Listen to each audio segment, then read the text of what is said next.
Versículo 1 a 2.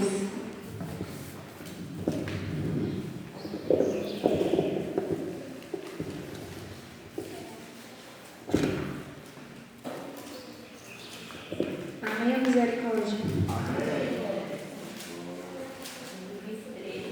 23, versículo 1 ao versículo 2.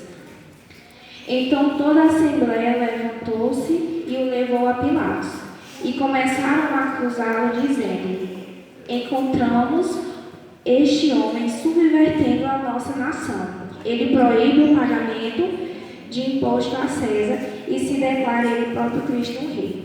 Antes de continuar, vamos fechar os olhos para entendermos a palavra de Deus.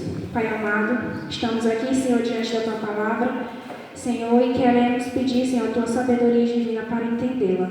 Senhor, abre nosso coração, abre nossa mente e abençoe cada um que está aqui e que veio para aprender a Tua palavra, Pai. Fale por mim, em nome de Jesus. Amém.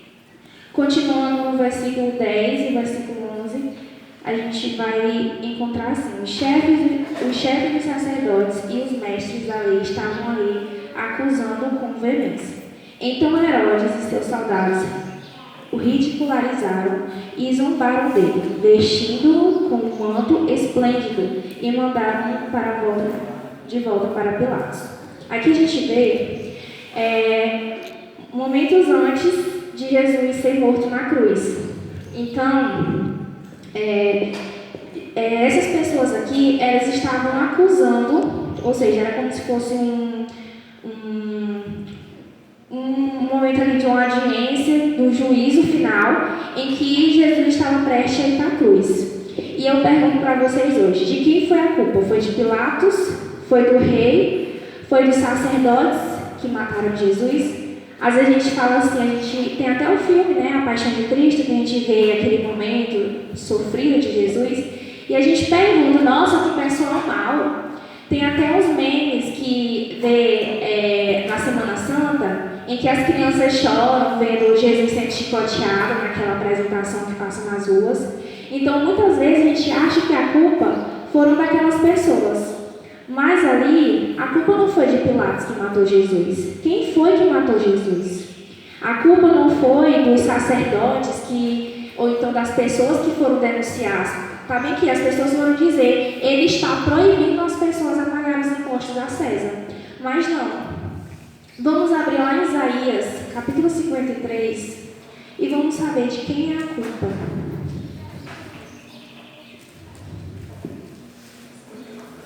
Isaías 53, versículo 5.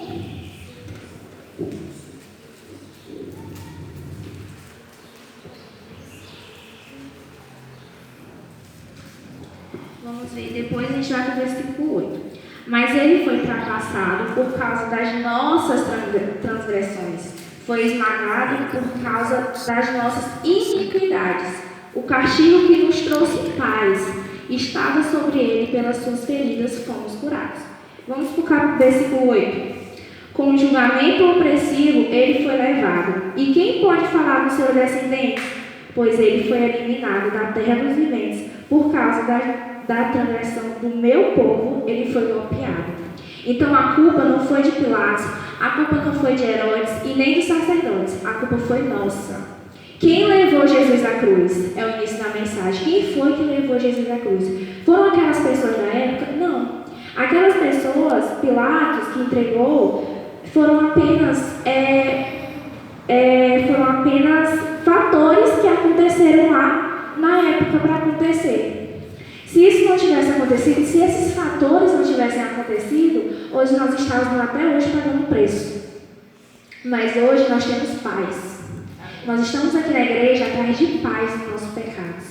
E Jesus, ele buscou isso para a gente, ele pagou isso para a gente. E vamos contextualizar lá em 1 João, capítulo 2, versículo 2.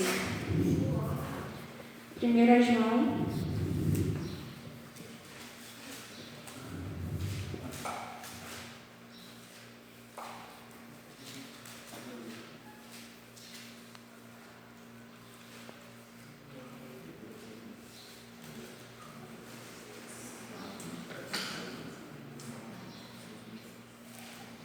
1 João capítulo 2, versículo 2. Ele é a apropriação pelos nossos pecados. E não somente pelos nossos, mas também pelos pecados de todo mundo. Não é só o meu, não é só o de fulano de tal, não é só o de ciclano, é de todos. Ele estava lá na cruz já pensando na gente. E olha que nem nossos avós estavam nascidos ainda naquela época. Mas ele já pensou na gente. E é isso que a mensagem quer trazer. Quem foi que levou Jesus à cruz e por que ele foi? Que amor grande é esse que fez com que ele morresse por pecados dos outros? Hoje em dia, ninguém quer, às vezes, a gente para ajudar é uma luta, né? Ou então, para fazer algo para uma pessoa, para alguns é mais difícil, para outros é mais fácil. E para Jesus não. Mas ele foi obrigado a ir por causa de Deus, o Pai dele. Ele foi obrigado a ir, ele teve que vir para cá obrigatoriamente. Ele teve que reclamar. Será se ele estava falando mal dos filhos dele lá na hora? Porque para uma pessoa morrer pelos outros não é fácil. Sempre, às vezes, até para ajudar, muita gente, eu fiz isso por ti. Ou joga na cara, ou reclama. Eu não queria fazer não, mas eu vou fazer. Às vezes a pessoa fala assim, né?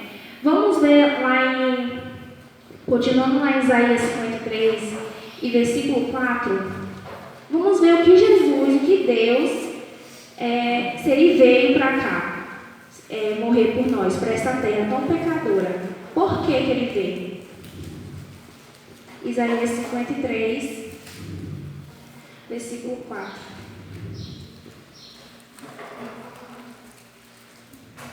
Certamente ele tomou sobre si as nossas enfermidades e sobre si levou as nossas doenças. Contudo, nós o consideramos castigado por Deus atingido e afligido. O que matou Jesus não foram os açoites e nem os soldados, foram nossos pecados. E continuamente, Jesus ele foi voluntariamente à cruz. Ele não foi obrigado. Em nenhum momento você vê, na história da morte de Cristo, você vê ele reclamando, que esses pecadores falando mal da gente. Ele sempre frisou que foi por amor. Em nenhum momento ele deixou nós mesmos com consciência pesada. Ele fez isso por mim, eu tenho que fazer isso. Às vezes a gente vem aqui para a igreja, a gente vem porque a gente se sente assim com a nossa própria vontade. Mas não porque Jesus, em nenhum momento Deus deixou claro que foi ele obrigado a dar o filho dele. Não, ele deu por amor.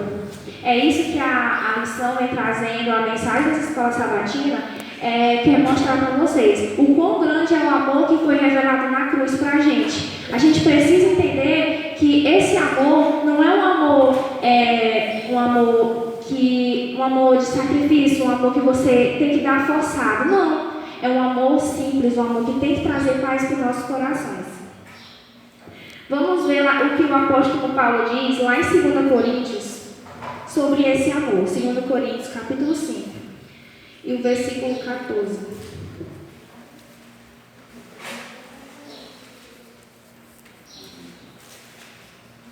2 Coríntios, capítulo 5, o versículo 14. Pois o amor de Cristo nos constrange, porque estamos convencidos de que um morreu por todos, logo todos morreram. Ou seja, o amor de Cristo é um amor tão grande e tão verdadeiro que nos deixa envergonhado. A partir do momento em que Cristo pede para a gente ser servo dele e pedir para nós fazermos com amor, é porque o amor dele nos deixa constrangidos. O amor dele é tão grande por nós que nos deixa, às vezes, nós se sentimos envergonhados e rebaixados diante dele. Então, Paulo diz que ele mesmo se entregou, ele mesmo nos amou e por isso esse amor dele nos constrange. É o amor de Cristo que é apresentado na cruz. Amém? Amém.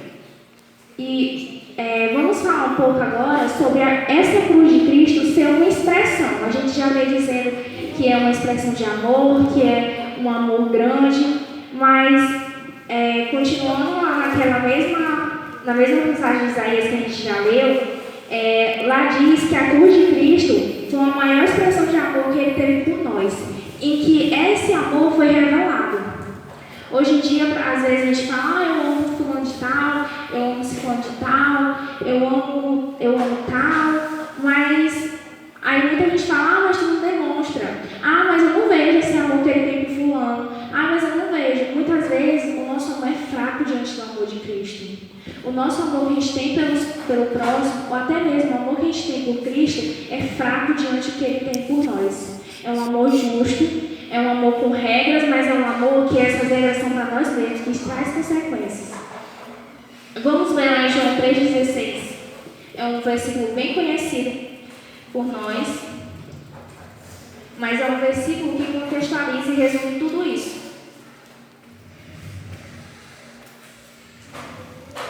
João 3,16.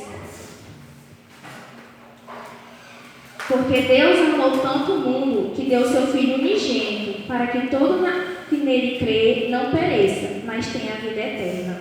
Ou seja, ele revelou o amor na cruz, dando o seu Filho para nós mesmos, que somos pecadores. Cristo, ele veio para cá, para a terra, Jesus ele veio para cá, para a terra, ele saiu do trono, ele saiu da glória do Pai dele, ele saiu de algo glorioso para se tornar um humano igual a gente, mas para mostrar que o humano também pode ter esse amor.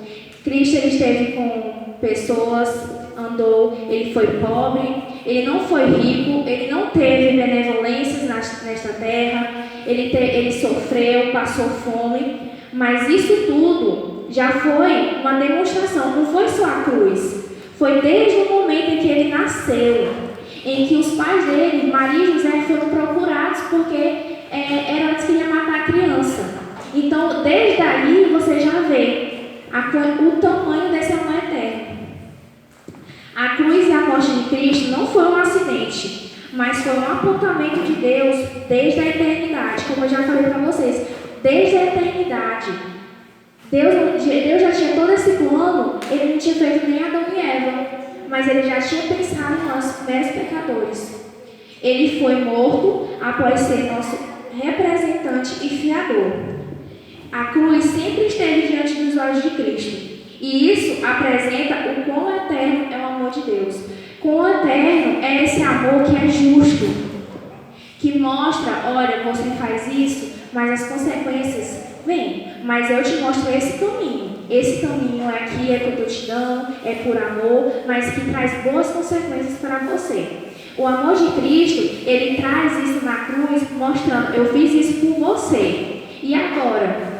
O que é que você pode fazer por mim? Eu não quero muita coisa, eu quero apenas seu coração.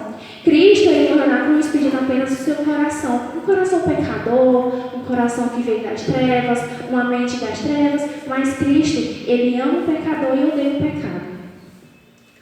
E a cruz de Cristo foi o seu gesto mais profundo de sacrifício. Eu estava vendo essas mensagens, eu lembrei de várias histórias que teve nas guerras, que vocês podem ver. Às vezes muitas pessoas são glorificadas. Que fulano de tal foi para a guerra e é considerado um herói. A gente tem filmes de super-heróis, a gente tem filmes de pessoas que são consideradas heroínas, mas o maior sacrifício real foi de Jesus na cruz. O maior sacrifício, o maior ato de heroísmo foi o de Jesus na cruz pela gente. E esses humanos, muitas vezes fizeram muitas coisas boas, realmente merecem todo o título, todo o crédito. Mas o maior sacrifício foi esse de Jesus. Nenhum ser humano chegou tão perto desse sacrifício quanto o de Jesus. Às vezes tem gente até hoje, é neto de fulano que morreu na guerra, na Segunda Guerra Mundial, é considerado um herói, que fulano salvou tantas vidas em tal guerra. Então tem muitas histórias, se você for pesquisar, tem muitas histórias, tem muitos gestos heróicos que são considerados heróicos, mas o maior sacrifício real foi esse. Em nenhum momento uma pessoa chega para dizer, olha, eu fiz isso para ti, viu? Jesus não fez isso em nenhum momento. Hoje em dia, às vezes a gente vai ajudar, vai dar uma cesta básica, vai dar isso, vai dar aquilo, e às vezes a gente considera a tal pessoa ingrata, nosso pensamento pecador, a nossa mente pecadora faz isso, somos seres humanos, vivemos em sociedade. Mas Jesus, em nenhum momento ele fez isso. Jesus, ele sempre demonstrou, se você quiser vir até mim, venha, mas eu não vou te obrigar. mas eu morri na cruz, mas eu não vou te obrigar. Você vem se você quiser, você me segue se você quiser. Jesus, em nenhum momento, ele deixou os discípulos, como eu posso dizer, obrigados a seguir ele. Os discípulos viram os testemunhos, viram aquelas mensagens, viram que ele realmente era o Messias enviado e foram seguindo. Jesus mostrou, mas em nenhum momento ele obrigou ninguém. E até hoje ele faz isso. Jesus, ele deixou a glória, o trono e se tornou homem. Ele se tornou servo, foi perseguido, foi açoitado e foi pregado na cruz. Sendo Deus, ele se fez homem. Sendo Senhor, ele se fez servo. Sendo santo, ele se fez pecador. E sendo o autor e criador da vida, ele deu a vida. Amém? É com essas mensagens que a gente vai aprendendo a cada dia a seguir Jesus corretamente. É com esse amor que a gente vai aprendendo, a como realmente Deus quer que nós servimos Ele. E também temos a gloriosa recompensa na cruz. Jesus, ele venceu a morte. Ele morreu, mas ele venceu. A gente não consegue lutar com a morte. Às vezes acontecem milagres numa cama de hospital, numa sala de cirurgia. Normalmente acontece sim milagres, em que a pessoa às vezes está com uma parada cardíaca, do nada revive, com a ajuda dos médicos. Mas a maior luta com a morte que teve foi Jesus. Ele morreu, ele sofreu. Vocês sabem do sofrimento de Jesus. Ele foi chicoteado, foi humilhado, mas ele venceu a morte. E ele apareceu. E ele apareceu dando esperança. Ele matou a morte e ressurgiu, conquistando a gente também com essa esperança de que um dia a gente vai estar com ele no céu. Ele remiu o povo para Deus. Ele nos tirou da maldição, da escravidão e dessas trevas que nós até hoje vivemos, mas nós podemos sair delas. Ele abriu essa porta de que hoje nós temos sim o mundo das trevas, mas hoje nós temos também uma salvação. Nós temos um caminho para se libertar dessas trevas. E a partir disso ele nos livrou. E somos filhos de Deus e somos filhos perdoados. Óbvio que Deus, ele mostra esse amor, mas ele mostra um amor justo. Ele mostra um amor, olha, vai chegar um tempo em que não dá mais. Tem um momento em que eu posso sentir perdão dos seus pecados, mas vai chegar um tempo que a porta da graça vai se fechar. Vai ser quando eu vou levar os meus filhos verdadeiramente para o céu. E ele fala isso, é um amor, eu te perdoo, mas tudo tem seu tempo. E é o tempo de você se salvar, é o tempo de você correr para mim e permanecer nos meus braços. E vamos ler lá em Hebreus 12, 2. O que essa mensagem traz para a gente.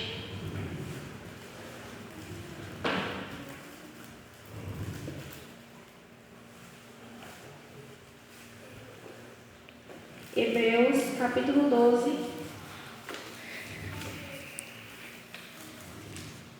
versículo 2. Tendo os olhos fitos em Jesus, autor e consumidor da nossa fé. Ele, pela alegria que lhe fora proposta, suportou a cruz, desprezando a vergonha, assentou-se à direita do trono de Deus. E assim Deus chama o seu povo para si, para sentar do lado dele, para estar do lado dele. Em Hebreus fala, suportou a cruz, consumador da nossa fé. E ele, com alegria, ele nos chama, o seu filho. Um pai não obriga o filho, às vezes, aqui na terra, o pai pode até obrigar o filho, mas o filho está fazendo aquilo ali por obrigação. E esse pai aqui não. Ele chama, você vem se você quiser. Ele chama, mas ele chama com os braços abertos. Eu estou aqui para tudo. Às vezes uma ovelha perdida ou um filho pródigo, mas Deus está ali te esperando. E essa é a recompensa de Jesus. Continuando em Hebreus, vamos lá para Hebreus 9, para finalizar. Hebreus 9, versículo 27 e 28. Hebreus 9, versículo 27 e 28. Da mesma forma como o homem está destinado a morrer uma vez só, e depois disso enfrentar o juízo, assim também Cristo foi oferecido em sacrifício uma única vez, para tirar os pecados de muito, e aparecerá a segunda vez, não para tirar os pecados, mas para trazer a salvação aos que aguardam. Amém? É com essa mensagem que a gente guarda no nosso coração. A recompensa de Jesus é eu e você e todos que estão aqui. Todos os seus filhos que também não estão aqui, mas é o arrependimento. Rejeitar Jesus é como crucificar Ele de novo. A partir do momento que a gente rejeita o nosso coração para Jesus, é como se a gente estivesse chicoteando e como se a gente estivesse crucificando Ele de novo. Cristo suportou tudo para nos conquistar. A gente é a recompensa. Nós somos a recompensa de Cristo. Que recompensa é essa? E hoje o Pai quer se aproximar. E a partir do momento em que Ele vê o filho dele, ou então os filhos dele indo para os braços dele, tem uma festa no céu. Amém? É com essa mensagem que eu deixo para vocês e para mim também guardar no coração sobre o quão esse amor que foi revelado na cruz é importante para nós que somos filhos dele. Vamos louvar o hino Não Mais Eu, mesmo no início. Vamos ficar de pé?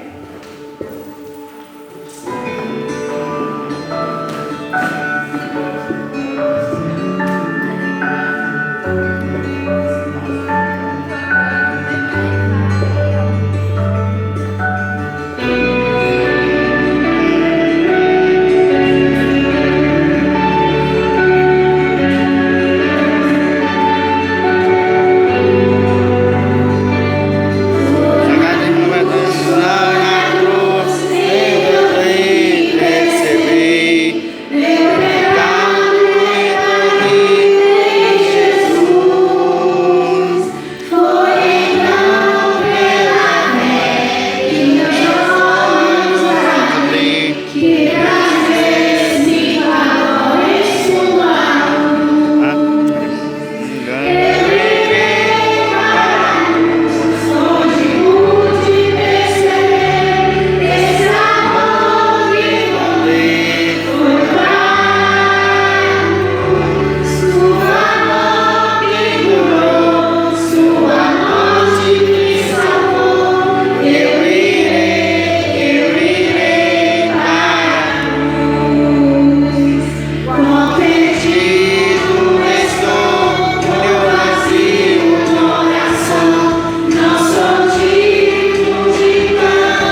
Senhor, por Tu ter nos salvado na cruz. Obrigada, Pai, por essa demonstração de amor tão grande, tão fiel por nós.